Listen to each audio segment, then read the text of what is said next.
अस्सलाम वालेकुम, मैं हूं अदीन इम्तियाज़ और आप देख रहे हैं तख्ती ऑनलाइन। जेम्स वेब टेलीस्कोप ने हमें मुख्तलिफ़ किस्म की स्पेस की तस्वीर दी। हम बारी बारी उन तस्वीर को डिस्कस कर रहे हैं। आज जिस तस्वीर के बारे में हम जानने जा रहे हैं उसे स्टीफन्स क्विंटेट कहा जाता है। ये एक गैलेक्सी ग्रुप है जिसमें हमें 5 गैलेक्सीज नज़र आती हैं। अगर आप क्विंटेट लफ्ज़ का मतलब देखें तो इसका मतलब है लोगों का एक ऐसा ग्रुप जो कि म्यूज़िक या पियानो बजा रहे हैं, म्यूज़िक प्ले कर रहे हैं। हम इन गैलेक्सीज़ के बारे में जानना चाहते हैं और ये गैलेक्सीज़ पेगासस कंस्टलेशन में मौजूद है। मैं आपको ये भी बता दूं कि ये जो इमेज जेम्स वेब टेलीस्कोप ने लिया है ये उसका सबसे बड़ा, अब तक सबसे बड़ा इमेज है। इसका जो साइज़ है उसका अंदाज़ा आप यूँ लगा सकते हैं कि मून के डायमीटर का 5वां हिस्सा। इतना बड़ा ये इमेज है जब हम आसमान की तरफ देखते हैं।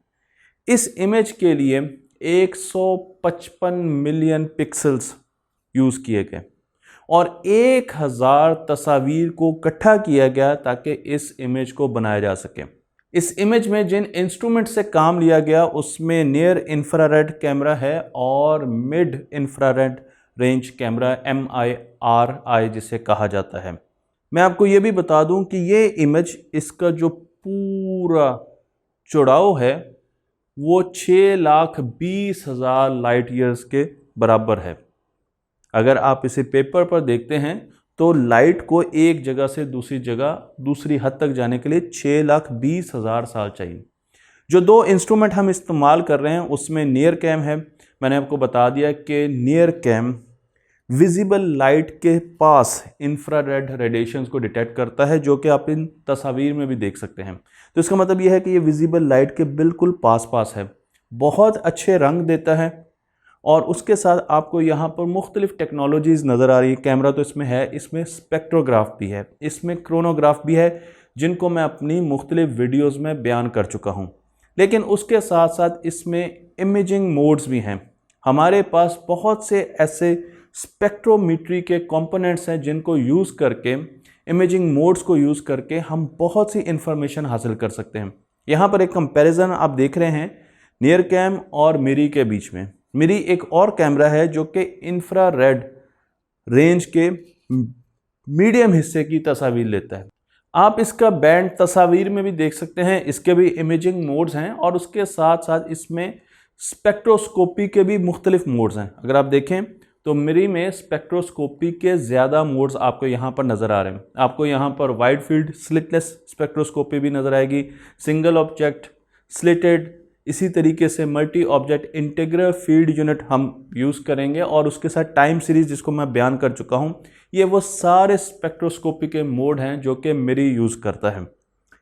यहाँ पर इस बात को मेंशन करना बहुत ज़्यादा ज़रूरी है कि मिरी जो इन्फॉर्मेशन देता है हमें, MIRI इंस्ट्रूमेंट जो हमें कैमरा इन्फॉर्मेशन देता है, वो हमें किसी भी जगह पर मॉलिक्यूल्स और एलिमेंट्स के बारे में बताता है। यानी हमें पता चलता है कि इस जगह पर जो रेडिएशन हम तक आ रही है वहाँ पर किस किस्म के मॉलिक्यूल्स हैं, वहाँ पर किस किस्म की गैस है, वहाँ पर किस किस्म के एलिमेंट्स हैं। मैं आपको इसकी एग्जांपल्स भी इसी वीडियो में दूंगा। तो चलते हैं इस तस्वीर की तरफ। मैं आपको यहाँ पर ये तस्वीर दिखा रहा हूँ और इस तस्वीर में आपको 5 गैलेक्सीज नज़र आ रही हैं जिनमें मिलियंस ऑफ स्टार्स हैं। आपको यहाँ पर स्टार डस्ट नज़र आ रही है, आपको यहाँ पर मुख्तलिफ गैसेस नज़र आ रही हैं, आपको यहाँ पर कई जगह पर स्टार फॉर्मेशन नज़र आएगी। यहाँ पर एक जगह को हाईलाइट किया गया है और वहाँ पर स्टार फॉर्मेशन दिखाई गई है कि वहाँ पर नए नए सोलर सिस्टम बन रहे हैं। यहाँ पर बहुत सी ऐसी गैलेक्सीज हैं जिनकी टेल्स हैं, आर्क्स नज़र आएंगे आपको। कुछ गैलेक्सीज आपस में मर्ज होती हुई नज़र आएंगी, जिस तरीके से NGC 7318A और 7318B आपस में मर्ज हो रही हैं। अगर हम सबसे ऊपर देखें तो हमें यहाँ पर NGC 7319 नज़र आ रही है। उससे अगर नीचे चले जाएं तो हमें स्टार फॉर्मिंग रीजन नज़र आता है जो कि एक और गैलेक्सी है जिसे NGC 7320 कहा जाता है और जो सबसे नीचे गैलेक्सी है उसे 7317 कहा जाता है। तो हम यहाँ पर बहुत सी ऐसी चीज़ें देख रहे हैं जो कि पहले हमने नहीं देखी। हमने गैलेक्सी को इवॉल्व करते हुए, मर्ज करते हुए, बड़ी गैलेक्सी को बनाते हुए नहीं देखा। उसके साथ साथ हमने मुख्तलिफ गैलेक्सीज के बीच में ब्रिजेस को, गैस क्लाउड्स को इतनी करीब से नहीं देखा था जिस तरीके से हम अब देख रहे हैं। वो इंफॉर्मेशन, शॉक वेव्स हमें नहीं नज़र आती थी जो कि इस इमेज में हमें नज़र आ रही हैं, और हमें गैलेक्सीज के बारे में बहुत कुछ समझ आ रहा है, हमें उनके इंटरेक्शन के बारे में पता चल रहा है। मैं आपको बताता चलूँ कि ये सारी गैलेक्सीज हमसे एक जितने फासले पर नहीं है, बल्कि इनमें एक गैलेक्सी ऐसी है जो कि हमसे बहुत करीब है। चलिए आप गेस करें कि वो कौन सी गैलेक्सी है जो हमसे बहुत ज़्यादा करीब है। NGC 7320, जहाँ पर हम देख रहे हैं कि स्टार फॉर्मेशन हो रही है, वो गैलेक्सी हमसे सिर्फ 40 मिलियन लाइट ईयर्स दूर है। लेकिन बाकी जितनी भी गैलेक्सीज हैं, जो कि 4 हैं, वो हमसे 290 मिलियन लाइट ईयर्स दूर है। 290 मिलियन लाइट ईयर्स हमसे दूर है। तो इसका मतलब ये कि वो बहुत ज़्यादा दूर है, और वो गैलेक्सी NGC 7320 ये हमसे बहुत ज़्यादा करीब है।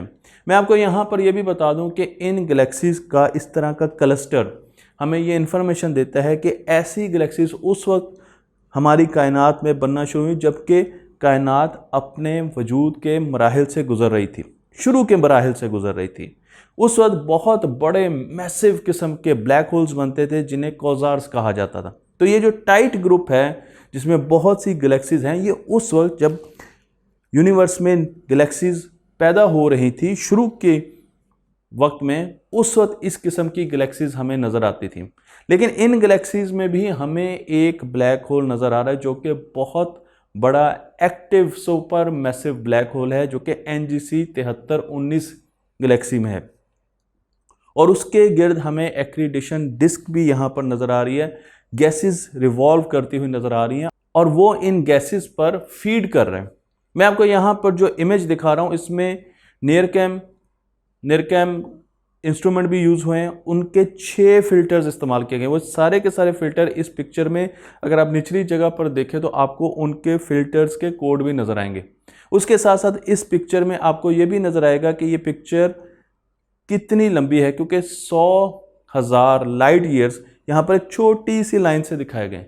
तो आप देख सकते हैं कि ये पिक्चर कितनी ज़्यादा टाइम में हमें इंफॉर्मेशन दे रही है। फिर हमारे पास मिरी फिल्टर्स भी हैं, तो आप देख सकते हैं यहाँ पे मिरी फिल्टर्स यूज़ हुए हैं, और फिर हमने निरकैम और मिरी दोनों से हासिल की गई इमेजेस को इकट्ठा किया तो हमारे पास ये इमेज आया। लेकिन अगर हम सिर्फ मिरी के इमेज को देखें और उससे इंफॉर्मेशन लेने की कोशिश करें, तो यहाँ पर मिरी के 3 फिल्टर्स यूज़ किए गए।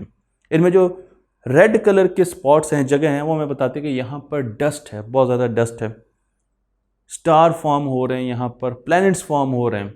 ब्लू हिस्सा हमें ये बताता है कि यहाँ पर स्टार क्लस्टर्स हैं, सितारे हैं ज़्यादा या क्लस्टर्स हैं उनके। और इसी तरीके से डिफ्यूज ब्लू कलर, मैं ये वर्ड इसलिए बोल रहा हूँ कि क्योंकि यही वर्ड नासा की वेबसाइट पे लिखे गए हैं। डिफ्यूज ब्लू कलर यहाँ पर हमें शो कर रहे हैं कि यहाँ पर डस्ट में हाइड्रोकार्बन मॉलिक्यूल्स मौजूद हैं। हाइड्रोकार्बन मॉलिक्यूल्स बहुत ज़्यादा अहम हैं। और उसके साथ साथ आपको यहाँ पर ब्लैक होल भी वाज़े तौर पर नज़र आ रहा है, जो कि 7319 में है, NGC 7319 में है, और उसका भी आपको नज़र आ रहा है कि उसके गिर्द टेम्परेचर बहुत ज़्यादा है। मैं आपको यहाँ पर सुपर मैसिव ब्लैक होल की तरफ लेके जाऊँगा, जो कि हमारे सूरज से 24 मिलियन टाइम्स ज़्यादा मैसिव है। उसका मैस 24 मिलियन टाइम्स ज़्यादा है। लेकिन अगर उसकी लाइट एनर्जी देखें, क्योंकि उसके गिर्द एक्रीशन डिस्क है, एक्रीशन मटेरियल है जो कि उसके गिर्द घूम रहा है, और उसका टेम्परेचर बहुत ज़्यादा, और वो ग्लो कर रहा है, तो उसकी जो लाइट एनर्जी है वो 40 बिलियन सूरजों के, हमारे सूरजों के बराबर है। यहाँ पर आपको इस पिक्चर में बैकग्राउंड में बहुत सी गैलेक्सीज भी नज़र आ रही हैं। जो इंडिविजुअल स्पॉट्स आपको रेड कलर के, येलो कलर के नज़र आ रहे हैं, सर्कल्स, छोटे छोटे डॉट्स नज़र आ रहे हैं, वो सारी की सारी गैलेक्सीज हैं।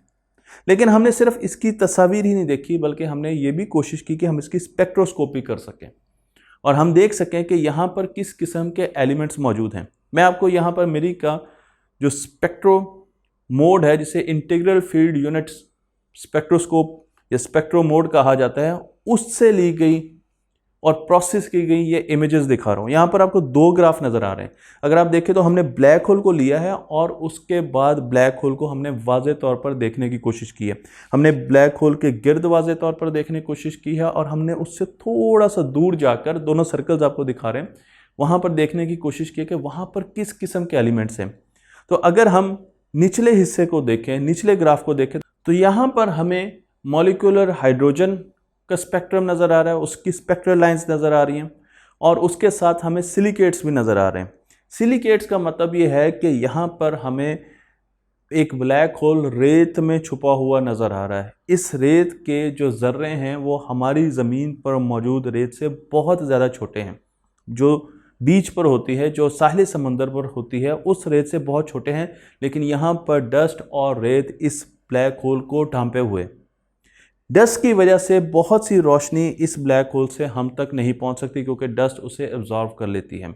इसलिए इस ब्लैक होल का ये हिस्सा बहुत ज़्यादा छुपा हुआ था, मख्फी था और हम कभी भी इसे देख नहीं पा रहे थे। लेकिन अब हम इंफ्रारेड स्पेक्ट्रोस्कोपी की वजह से और इमेजिंग की वजह से इस हिस्से को भी कुछ ना कुछ एक्सप्लोर कर पा रहे हैं। लेकिन हम फिर ऊपर चलते हैं, ऊपर वाले ग्राफ की तरफ, और यहाँ पर हमें नज़र आता है कि यहाँ पर हमें मल्टीपल एमिशंस नज़र आते हैं। एक ही गैस है और उसकी मुख्तलिफ स्पेक्ट्रल लाइन्स आपको मुख्तलिफ वेवलेंथ्स पे मिल रही है। ये बहुत अहम पॉइंट है। यानी अगर आप नियॉन को देखें तो नियॉन आपको उसकी 3 से ज़्यादा जगह नज़र आएंगी जहाँ पर उसकी मुख्तलिफ स्पेक्ट्रल लाइन है और एक जगह पर तो आपको उसके 3 स्पेक्ट्रल लाइंस बिल्कुल पास पास नज़र आएंगी। ये इन्फॉर्मेशन हमें पहले नहीं पता थी। इसका मतलब यह है कि हम अब उन तमाम गैसेस के बारे में भी जान सकते हैं जो कि ब्लैक होल के इर्द गिर्द मौजूद हैं, और ये वो गैसेस हैं जो कि आयोनाइज हो चुकी हैं बहुत ज़्यादा टेम्परेचर की वजह से। इनकी प्रॉपर्टीज़ भी समझने में अब हमें आसानी होगी और हमें इनकी आउटफ्लो के बारे में भी पता चलेगा। तो यहाँ पर आपको नज़र आ रहा है कि आयरन है, आर्गॉन है, नियॉन है, सल्फ़र, अगेन आपको इसकी मल्टीपल स्पेक्ट्रल लाइंस मिलेंगी। यानी मुख्तलिफ वेवलेंथ्स आपको यहाँ पर देख रहे हैं, मुख्तलिफ वेवलेंथ्स पर आपको इसकी ब्राइटनेस मिलेगी। ऑक्सीजन है और नियॉन तो यहाँ पर है ही। मज़े की बात यह है कि एक ही ब्लैक होल के गिर्द गैसेस के डिफरेंट फेजेस हमें नज़र आ रहे हैं। यहाँ पर आपको एटॉमिक हाइड्रोजन नज़र आ रही है जो कि ब्लू और येलो कलर में आपको यहाँ पर मिल रही है। एटॉमिक हाइड्रोजन हमें ये बताती है कि गैस बाहर की तरफ किस तरीके से फ़्लो करती है।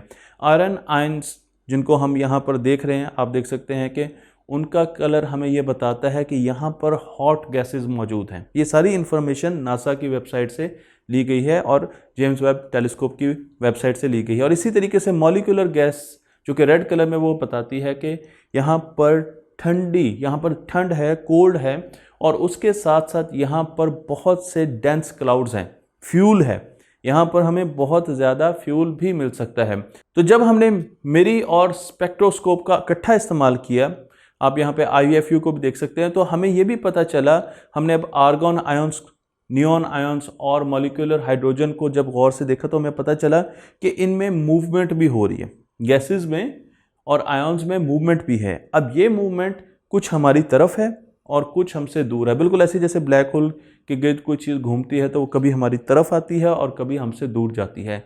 उसे देखने के लिए हमने एक स्केल बनाया है और आप देख सकते हैं कि जो नीले रंग के जगह आपको नज़र आ रही है वो हमारी तरफ मूव कर रही है। तो आर्गन आयंस को देखें तो उसमें आपको नीले रंग की जो जगह नज़र आ रही है वो हमारी तरफ मूव कर रही है, और जो आपको ऑरेंज कलर की जगह नज़र आ रही है वो हमसे दूर मूव कर रही है। इसी तरीके से आप नियॉन आयंस का स्पेक्ट्रम भी देख सकते हैं, आप मॉलिक्यूलर हाइड्रोजन का स्पेक्ट्रम भी देख सकते हैं। तो यहाँ से आपको मुख्तलिफ़ किस्म की इंफॉर्मेशन उनकी वेलोसिटी के बारे में, उनकी एमिशंस के मदद से आपको पता चल रहा है कि वो किस तरीके से मूव कर रही है। हमें ये नहीं पता था कि ब्लैक होल के गिर्द टेम्परेचर ज़्यादा होने की वजह से जो गैसेस आयोनाइज होती हैं वो किस तरीके से आगे विंड्स और रेडिएशंस जनरेट करती हैं। अब हम पहली मरतबा इसे पढ़ने जा रहे हैं और इसी तरीके से इन वेवलेंथ्स को हमने पहले कभी नहीं देखा था। तो इन इंस्ट्रूमेंट्स की वजह से ना सिर्फ हम इन वेवलेंथ्स को पढ़ने जा रहे हैं, देखने जा रहे हैं, इस इंफॉर्मेशन को यूज़ करने जा रहे हैं, और अभी हमें बहुत कम पता है।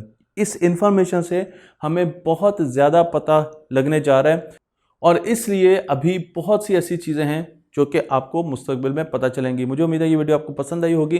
तख्ती ऑनलाइन को लाइक कीजिए, शेयर कीजिए और इस इल्म को दूसरों तक पहुंचाते रहिए।